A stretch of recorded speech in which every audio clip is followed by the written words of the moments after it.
les journalistes bon ak bien d'autres hors de mission yi hors de mission yi c'est très simple pour les journalistes. non c'est pas seulement pour les journalistes. c'est les chauffeurs.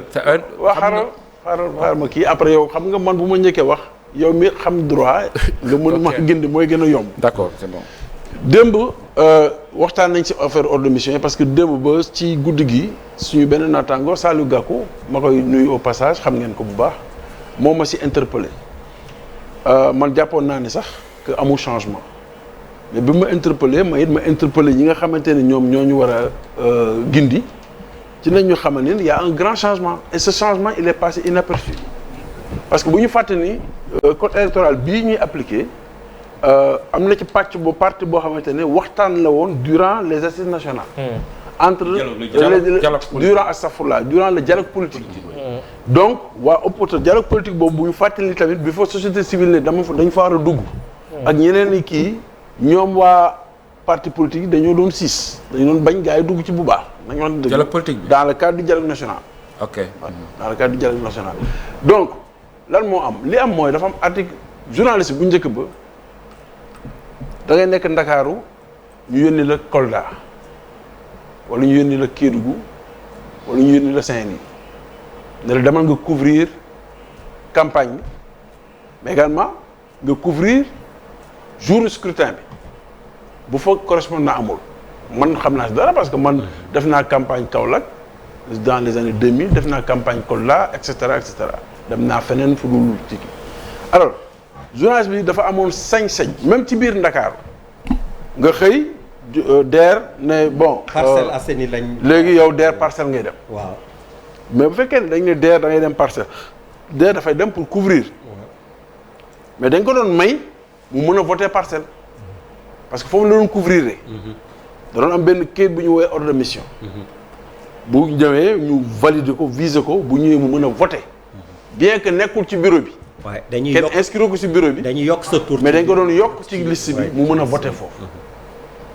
li ci bees mooy journaliste bu amul chance. ñu déployer la ci département bi nga bindu. maanaam nga dëkk Dakar ñu déployer la biir Dakar département de Dakar doo voter. est-ce que. ren. et c'est pas seulement les journalistes c'est pareil pour les chauffeurs c'est pareil pour les policiers. les gendarmes et cetera. sauf peut-être defe naa et ça il faut que ñu vérifier ko même ñi nga xamante ne dañuy superviser élection yi même les présidents de bureau de vote. non. si je vais te donner les xaaral ma joxal la. da ngay jël article L69 non boo jëlee article L69. waaw xaaral très rapidement Moundiaye vas-y Moundiaye non xam nga article bi ñu demee ci dialogue politique bi. oui xam nga loolu dafa am histoire aussi. très rapidement bi ñu demee ci dialogue politique bi.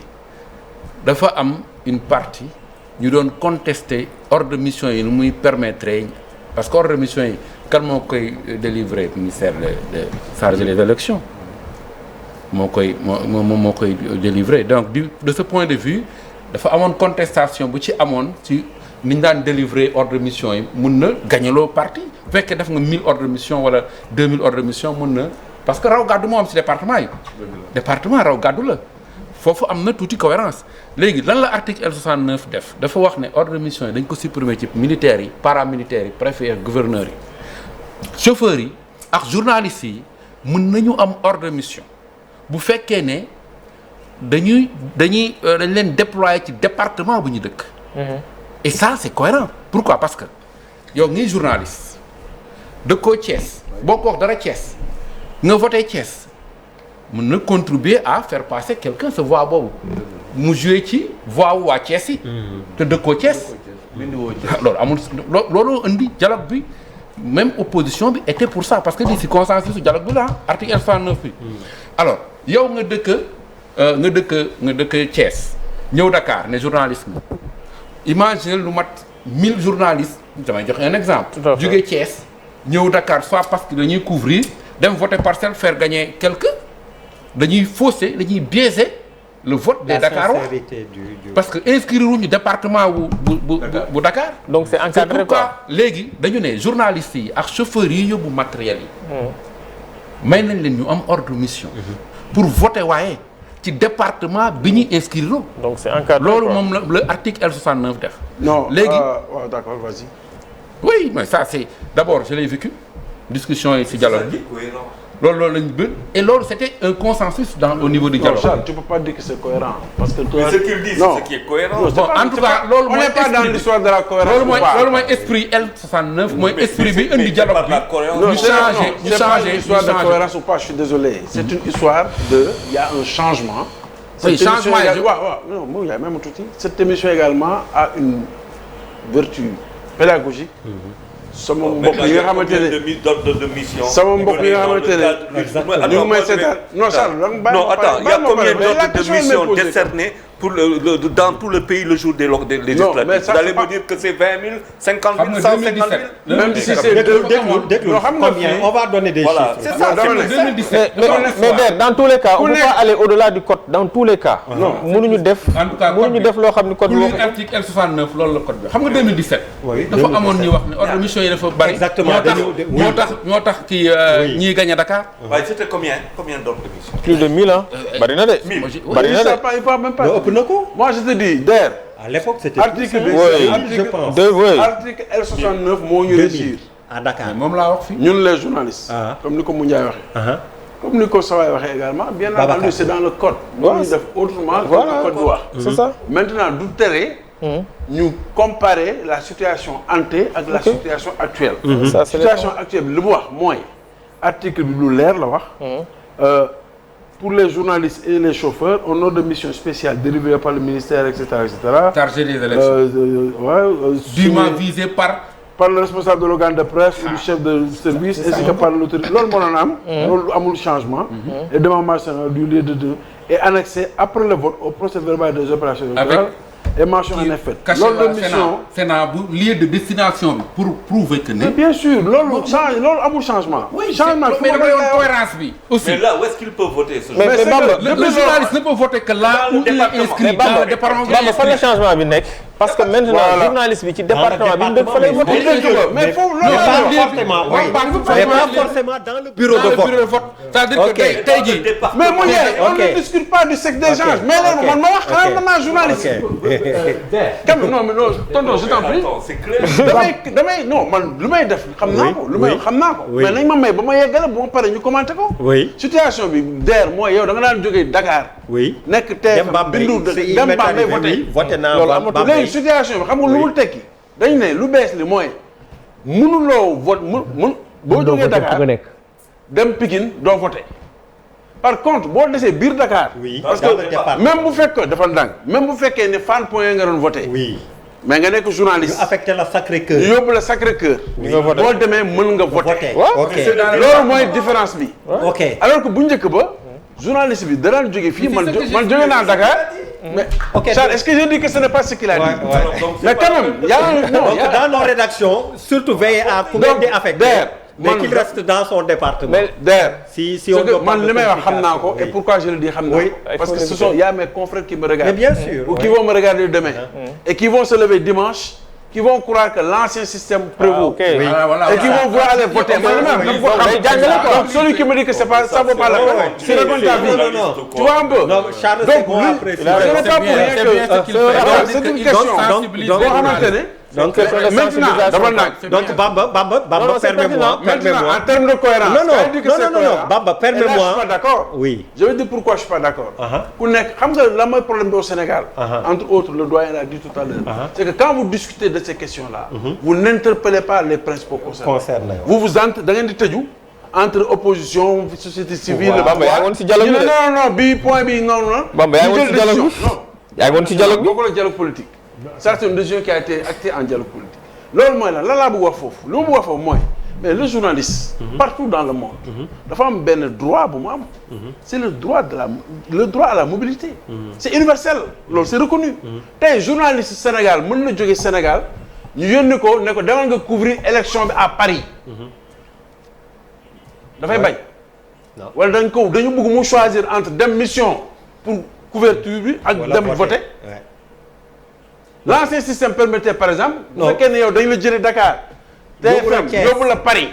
non Paris ne la demal nga xool le vote des émigrés. boo yeggaan da ngay am sañ-sañu mën a voter. oui mais donc aujourd'hui dañu restreindre le droit de vote des journalistes. oui Moustapha rapidement Moustapha Diakhaté rapidement oui. Sénégal très sincèrement ça fi àdduna toll ak ñun fi ñu toll ba léegi c'est inadmissible. mais c'est-à-dire qu'on aurait dû permettre à toutes ces personnes là de voter par lettre. par correspondance. non ça correspondance. non xam nga dañoo jël xam nga daaw. élection législative passée bi. par correspondance. c'est pas on nous a dit que les élections législatives à Dakar particulièrement c'est les ordres de mission ñoo ko réglé n'est-ce pas. Il y avait un gros débat entre l'opposition d'alors. loolu indi nag ci dialogue politique opposition bi dañu war a régler problème ordre de mission.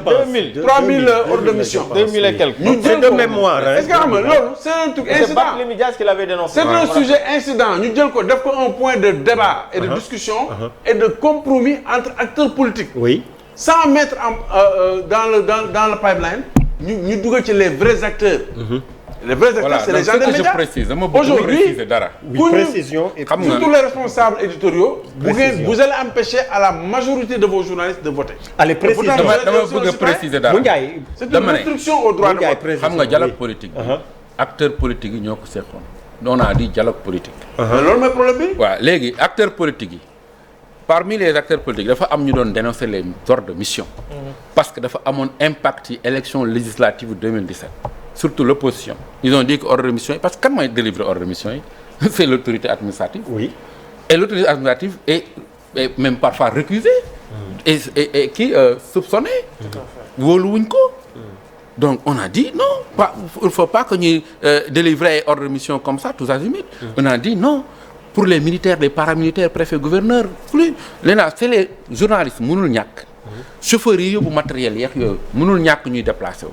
mais bu fekkee ne dañu war a voter ñooñu journalistes bu ñu fekkee ne élection législative la wala élection locale parce que bu dee élection présidentielle nit ki fu mu voter amul impact. oui ouais. parce que l'essentiel mooy diw ngay voter tey boo dee élection présidentielle bu ma nekkee Kédougou ma nekk Dakar ku may voter du am benn incidence ci candidat yi mais tey bu fekkee ne man maa ngi Thiès dëkk Thiès ñëw muy raw gàddu benn voix mën na tax yow nga gagné léegi le dialogue politique a dit non maintenant journaliste bi mën nañ ko defal ordre de mission mu voter mais nag à condition mu voter fi mu dëkk maanaam mu nekk ci département bi mu dëkk c'était ça l'idée et c'est ça qui a amené que ñu jël article 69 modifié ko c'est tellement vrai également pourquoi c'est pas cohérent li muy wax dañu ne les militaires xam nga moom sax def na journaliste rek la écoute les militaires et paramilitaires en opération sur le territoire national et ceux préposés à la sécurisation du scrutin régulièrement inscrits sur une liste électorale peuvent voter dans les mêmes conditions et selon les mêmes modalités que les journalistes en mission de reportage. Les militaires et paramilitaires votent en priorité s'ils sont en tenue. loolu xam lu muy tekki. mooy tey bu ñuy jëlee ay policiers wala ay militaires ñoo leen jëlee matériel bi def leen ko ci camion. ngeen jógee Dakar parce que Dakar ngeen bokk ngeen yóbbu ko Matam. te Dakar ngeen bindoo. te Dakar ngeen bindoo du ngeen voter. c'est ça que ça signifie. je ne dis pas que ce n'est pas cohérent. mais il faut aussi ñu xam ni les dispositions. yi nga xamante ne dañ koy dugal ci ay lois. mais disposition bi à l'épreuve des faits tu peux te rendre compte que la disposition elle est disproportionnée. président wala elle n'est pas normale. oui Doudou Wade ñu déglu Doudou Wade. c'est tout ce qu'on mais dans tous les cas comme l'a dit Ba on sera obligé de se conformer à ça. après Doudou Wade. xam nga lan moo indi loolu. c'est-à-dire il faut pas l'oublier. que le vote est un droit constitutionnel. oui constitutionnel. ñu encadré ñi bàyyi ñële. constitutionnel. c'est-à-dire que on doit l'essentiel mooy buñ nañ fexe ba duñ ko jox ku dul journaliste duñ ko jox ku dul chauffeur. et là les rédactions doivent être impliquées fortement. oui mais le vote il est constitutionnel mais rédaction yi aussi ñoom ñooy affecté dañu war di affecté en fonction. le jour du vote tu ne peux pas demander à Mamadou wala damay wax que ne. non ko wax ne doo yóbbu DER Paris wala doo yóbbu Suède. mais alors maa ngi nuyu Ndiaga Ndiaye au passage. le problème. mu dem ba foofu c'est ce jour-là qui sera. Bamba s'il te plaît Bamba. Maintenant après il faut évaluer ça. c'est ça voilà aujourd'hui ce qu'il y a lieu. Doudou Wade le constat il est fait. Doudou Wade nañ les acteurs politiques ñoo ci d'accord. maintenant il faut l'évaluer. exactement Doudou Wade il faut l'évaluer. et puis il faut arrêter de tout enfermer entre les acteurs politiques. c'est parce que simplement. Bamba da ngay. dañu légiférer wul pour avancer. réew bu mënul dox. ba nga dem xëy benn suba. ne yow ci sa première déclaration yi muy wax programme.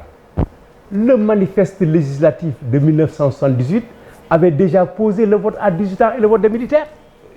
oui nga dem ba am ko. mu roode. nga ne léegi da nga leen di génne dimanche avant bi pour dugal leen ci. te boobu temps journaliste ñu ngi voté mais yow li nga def da nga bëgg nga ne léegi journaliste bi Youssou Ndour amul droit affecté malal ki ko neex pour mu dem couvrir ko. ci gestion entreprise am nga bëgg ko kale. mais ngoonte yow liggéeyuloo pour le privé. parce que TFM dafa bëgg a présent partout. te malal bi ci ni mu mel ak ni mu déggatu la mooy dem du nga waral fa. exactement. yow nga ko koy tere yow. pour moom bu mu prospectif bu mu am xaalis bu mu liggéey. c'est pas du travail. bi ci des.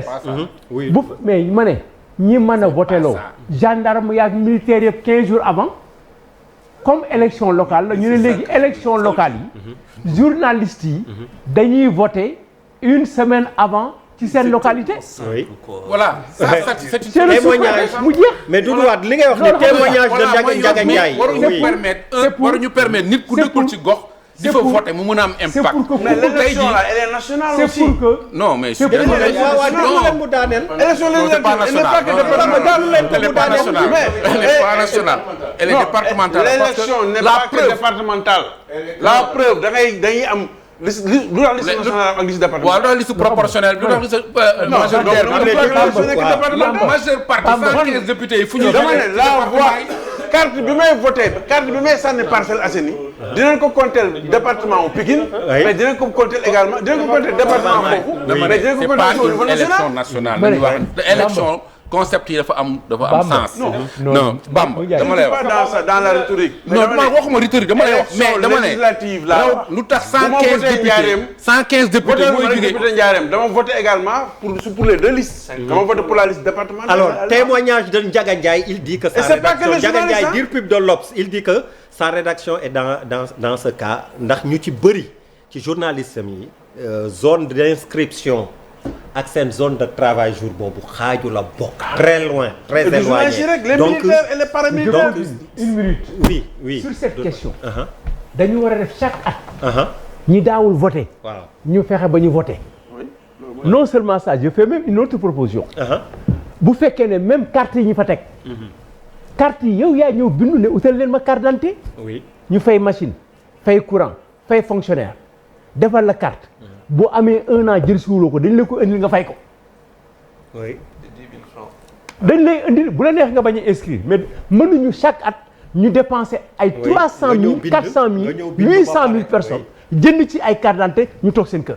moonte bu ñu ko laaj. mun naa wax benn alors maintenant ci li may wax nii. Non. c'est pas départemental seulement de. waaw parce que am nga lu bees. am nga lu bees ci électeur boo xam dafa am fu mu nekk nii te sax mënul voter départemental am exemple coalition yi wala Yewwi. waaw ça aussi cas bu bees la mais damay jox benn exemple démocratie damay jox benn exemple législation bi il faut bés bu nekk ñu yow da xalaat. ngay xool ne da ngay xool ne journaliste yi rek liggéey. du ñooy liggéey taxawal daal damay wax journaliste yi rek du ñooy liggéey jouru élection kenn mënul jógee dëkk ak dëkk pourquoi ñu war ko rek ne journaliste lañ ko war a may région ba région mooy dëkk ak dëkk journaliste yi dañuy dem région par région. waaw dama lay wax non dama ne xam nga aussi justement c'est ça loi la da ngay am laissez-passer tey man nga war a dem région par région. waaw moo tax ma ne laissez-passer ku koy délivrer autorité oui de l'intérieur. sur demande de la rédaction. waaw moom laa wax dama ne tey jii bu fekkoon ne dañu parce que xam nga bu ñuy tijji ay brèche mun na jur lu bari tey bu fekkee dañ na journalistes yi donc may nañ leen ñu jóge fii dem fay voter fële li ñuy wax transfert d'électeurs yi mun na am jouru élection nit fexe am lu mat 1000 personnes daf leen ci car utal leen ordre de mission daf leen ay journalistes. non pay par journée du journaliste yi liggéey nit mun na ne man maa ngi dëkk Ndar le dimanche dama war a liggéeyi Ndar non attends dañuy wax rek. donc c'est prévu. non mais c'est parce que c'est pas parce qu'on a fermé non. non c'est pour dire que ne gis nga.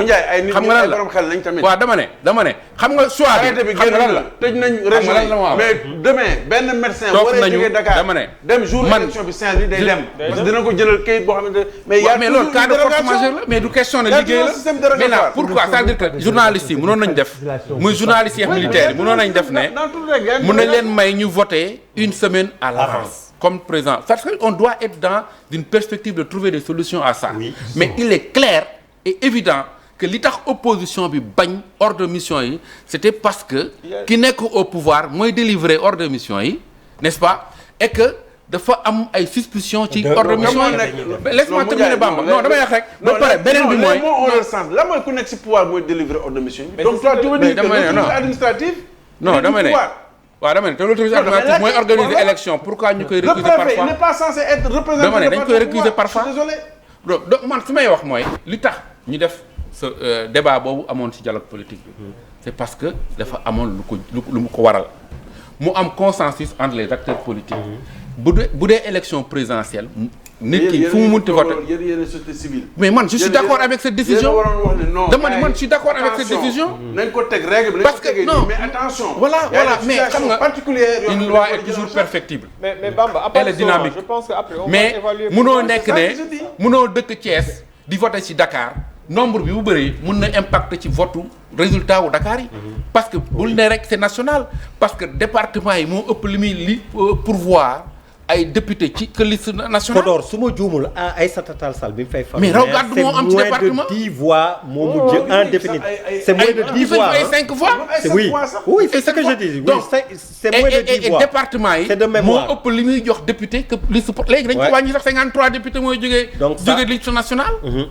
attention donc suñu fexee ba mu am biais ci département yi ni ñuy élire ba mu am biais ci département yi day biaiser aussi. les résultats. alors ñi ngi anticiper. donc mais c'est que ñoom dafa am donné boo xam ne il faut que ñu fàttali ne am na ci journaliste. avec la carte de presse. oui je crois franchement mën nañu bàyyi journaliste bi avec sa carte de presse. mu woote fi muy couvrir. c'est-à-dire xam nga il faut pas que quand même dans ce pays-là les politiciens nous. c'est-à-dire on a complexifié le vote. le Sénégal est le pays où le vote est le plus difficile au monde. c'est-à-dire loolu ñun d'abord pour inscrire da ngay ñëw sa bopp retirer sa bopp. c'est ça y a un manque de. gis nga même le code électoral est tellement mal écrit. c'est parce qu'il est écrit par des politiciens. c'est la seule loi qui n'est pas circularisée xaaral ma rek. c'est l'une des rares lois qui n'est pas circularisée au niveau des ministères. ba ñu xool ko ba refaire c'est-à-dire que ñàkk wóolute gi nekk ci politiciens yi. dafay dem ba am ay produire ay conséquences. parce que ne même xaaral ma rek c'est-à-dire la presse sénégalaise d'une manière générale est basée à Dakar. ça c'est vrai. si vous dites que tout journaliste envoyé hors de Dakar, hors du département de Dakar, pardon, ne peut pas voter, mais vous privez à des journalistes du fait de leur métier d'un droit constitutionnel. Ça pose problème. oui Charles Faye yaa ngi doon intervenir léegi. man lu ma si jaaxal c'est qu'on perd ñu ngi wax ci lu yàgg. te fii lañ fi ne que nous allons voter pour des gens qui vont pas faire le travail à l'Assemblée nationale. Ça c'est autre chose ça. On n'a pas dit qu'on va voter pour. Non, ça veut dire avec tout ce que j'ai entendu ici. Non, tout le monde a dit qu'il y avait une nécessité de réformer l'Assemblée. Ça veut pas dire que les gens ne vont pas travailler. Même s'il n'y a pas de réforme, tu veux dire que ñoom Doudou Wade ak ñoom kii ils n'ont rien fait, rien du tout. Ils ont quand même fait quelque chose. Maintenant c'est difficile, mais c'est difficile à l'échelle. Voilà. Non, moi je veux revenir sur la presse. Sur la presse. Oui, parce que si nous ne faisons pas attention sur le basculement de la presse ci yoon bi mu jël. billahi suñu réew mi dina am coono. ñu taal dëkk bi mooy tuuti presse bi lay jógee. gis nga réew mi journalistes yi dañ fi am rôle bu mag bu ëpp peut-être même rôle bi nga xam ne politique yi dañ ko soxla mais dañuy dem ba si àgg mu am ñaari jàngale. jàngale bi ci ëpp mooy ñi nga xam ne ñoo formé wu ci école bi nga xam ne ci laa yaakaar ne ci la gën moo tax bi ñu réviser code bi ñu ne il faut nga am diplôme d'état baccalauréat plus tant d'années dëgg lu dëgg bu njëkk ba même boo nekkee mécanicien ci entreprise de presse bi dañu naan yaa ngi bokk ci tel métier ba nga xam ne ay jaaykatu di bi nekk nañ fi journaliste. c'est un problème mais c'est un problème. Il n'est pas donné à n'importe qui de faire ce métier comme il n'est pas donné à n'importe quelle personne dans la santé d'ouvrir le ventre du pape. waaw qu'est-ce que c'est réglé. La carte de presse. Non, la carte de presse. Attends, c'est pas la carte de presse d'abord. La carte de presse, elle finalise. C'est de revenir sur ces écoles qui sont en formation d'abord pour l'appréciation du diplôme. nga soog a wàcc. mais dama bëgg wax ne fii presse bi fii mënuñu liggéey ñun politique yoo xam nga ko. te mënuñu fexe ba ànd c'est ce que j'ai dit Mame Less dafay wax naan il faut visiter les journalistes et ne pas les fréquenter loolu leen jàngal. les politiciens. les politiques plutôt. oui waaw te et ne pas les fréquenter man dama jàpp ne nous sommes toujours en concubinage du ñu tàggoo. waaw mooy am neexul dégg léeg-léeg moo waxante ak yow guddi wala déet dëgg la léeg-léeg nga nekk si émission moo woote ma ne sa waa ji tey wax na benn affaire bu garaaw téye leen ko wala déet oui c'est vrai donc mënuñu tàggoo dëgg la comme mënuñu tàggoo nag dañuy ànd bu baax et pour loolu àndu nawle mooy aujourd'hui amul képp ku nekk ci réew mi nga la fañ nga gumba nga tëx nga nekk journaliste wala mécanicien te wanuñu fexe ci at yi di ñëw dañuy fexe ba ñëpp mën a voter ça c'est vrai. liggéey bi da ngay seet yaa ngi xool texte yi ci liñ ci bëgg mooy ñëpp mën a dem def seen acte citoyen dem defi ko mais ba ci sëriñ si mais mënuñuy wooteel leen di te duñu wootee